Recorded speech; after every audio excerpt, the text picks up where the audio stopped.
क्या आपने कभी सोचा है कि महाभारत के युद्ध में दुर्योधन ने युधिष्ठिर को जान से मारने के बजाय उन्हें जीवित पकड़ने का प्लान क्यों बनाया था? क्या यह उसकी दया थी या कोई बहुत बड़ी चाल? आज के वीडियो में हम बात करेंगे युद्ध के 11वें दिन की, जब पितामह भीष्म के बाद आचार्य द्रोण ने कमाल संभाली। आज खुलेगा वो राज कि क्यों दुर्योधन ने द्रोणाचार्य के सामने एक ऐसी शर्त रखी जिसने पूरे पांडव खेमे में खलबली मचा दी। चलिए गर्भनाल पत्रिका के इस अंक के साथ जानते हैं इस मास्टर स्ट्रोक और उसके पीछे छिपी सावधानी की कहानी। दुर्योधन और कर्ण इस बारे में सोच विचार करने लगे कि अब सेनापति किसे बनाया जाए। कर्ण बोले, यहाँ पर जितने क्षत्रिय उपस्थित हैं वे सब सेनापति बनने की योग्यता रखते हैं। शारीरिक बल, पराक्रम, यत्नशीलता, बुद्धि, शूरता, धीरज, कुल, ज्ञान आदि सभी बातों में यहाँ इकट्ठे हुए सभी क्षत्रिय राजा एक दूसरे की समता कर सकते हैं। पर सवाल यह है कि इनमें से सेनापति किसे बनाया जाए। सभी एक साथ तो सेनापति नहीं बन सकते, किसी एक को ही इस पद के लिए चुनना होगा और संभव है इससे दूसरे लोग बुरा माने, यह हमारे लिए हानिकर साबित होगा। इन बातों को ध्यान में रखते हुए मुझे तो यही सबसे अच्छा प्रतीत होता है कि आचार्य द्रोण को ही सेनापति बनाया जाए। वे सभी वीरों के आचार्य हैं, शस्त्रधारियों में श्रेष्ठ हैं और क्षत्रियों में तो उनकी समता करने वाला कोई है नहीं। मेरी राय में तो अपने आचार्य को ही सेनापति के पद पर बिठाया जाए। कर्ण की यह बात दुर्योधन ने मान ली। आचार्य जाति, कुल, शास्त्र ज्ञान, वय, बुद्धि, वीरता, कुशलता आदि सभी बातों में आप सर्वश्रेष्ठ हैं। आप ही अब इस सेना का सेनापतित्व स्वीकार करें। हमारी इस सेना का यदि आप संचालन करेंगे तो यह निश्चित ही हम युधिष्ठिर को अवश्य जीत लेंगे।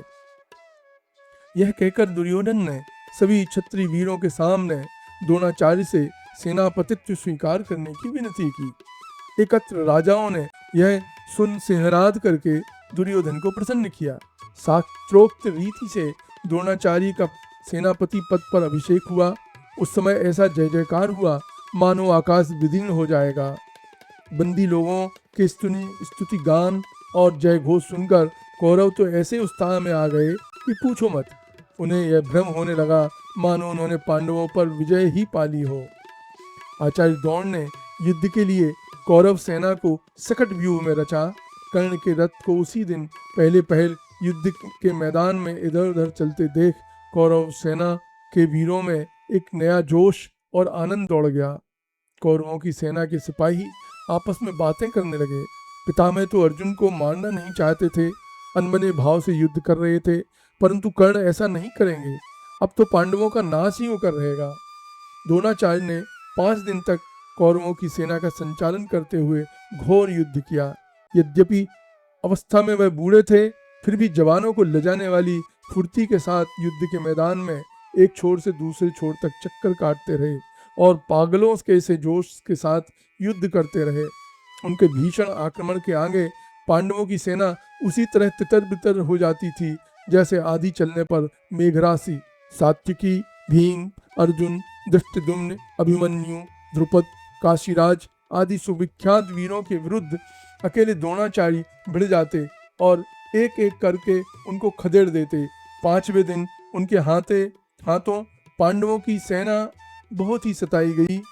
आचार्य द्रोण ने पांडव सेना की नाक में दम कर दिया था।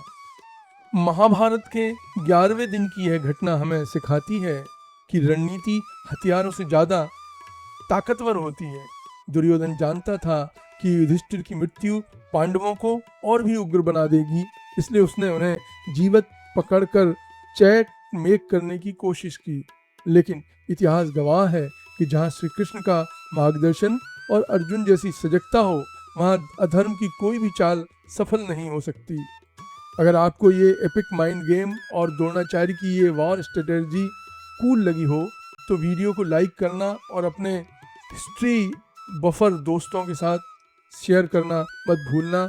ऐसी ही अनसुनी कहानियों के लिए हमारे चैनल को सब्सक्राइब करो और वो बेल आइकॉन दबा दो ताकि आप महाभारत सीरीज का अगला मेजर अपडेट मिस ना करें। कमेंट्स में बताएं, क्या आपको लगता है कि युधिष्ठिर दोबारा जुआ खेले? मिलते हैं अगली वीडियो में। Stay tuned.